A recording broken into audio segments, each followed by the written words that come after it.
La mort, Rick Azaray l'a frôlé plus d'une fois.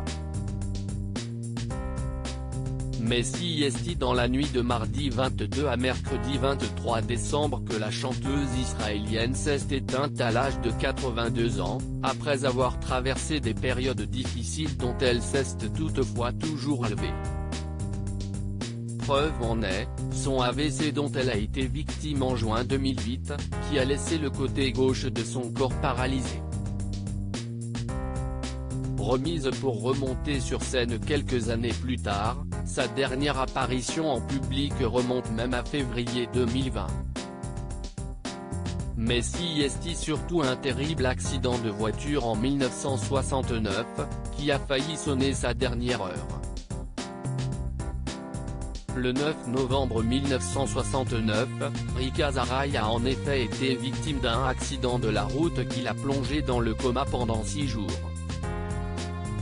À son réveil, la chanteuse a ensuite dû passer pas moins de 8 mois dans une coquille de plâtre pour lui permettre de retrouver ses capacités motrices. Malgré un pronostic médical réservé, la chanteuse avait totalement récupéré au bout de 3 ans.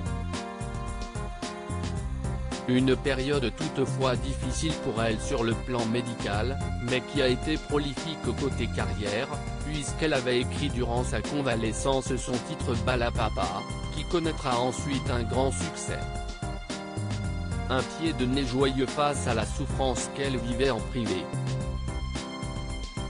Un AVC qui l'a laissé paralysé toutefois, malgré des problèmes liés à son accident, Rick Azaray ne s'est jamais privé de remonter sur scène, elle qui dès mars 1970 avait fait son grand retour à l'Olympia en tête d'affiche.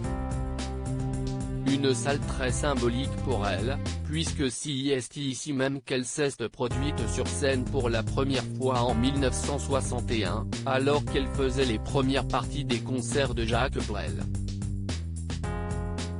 Mais si ce terrible accident de voiture l'a immobilisé plusieurs mois, si est bien son AVC en 2008 qui l'a le plus affaibli.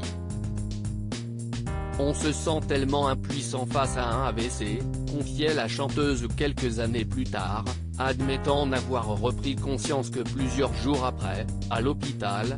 Je suis dans ma chambre, avec mon amie Lucille, on vient de m'apporter à manger et je ne reconnais rien de ce qu'il y a sur mon plateau. Si est très angoissant de ne plus rien savoir de rien, de ne même pas savoir si vous aimez ça ou pas, avait expliqué Rick Azaray.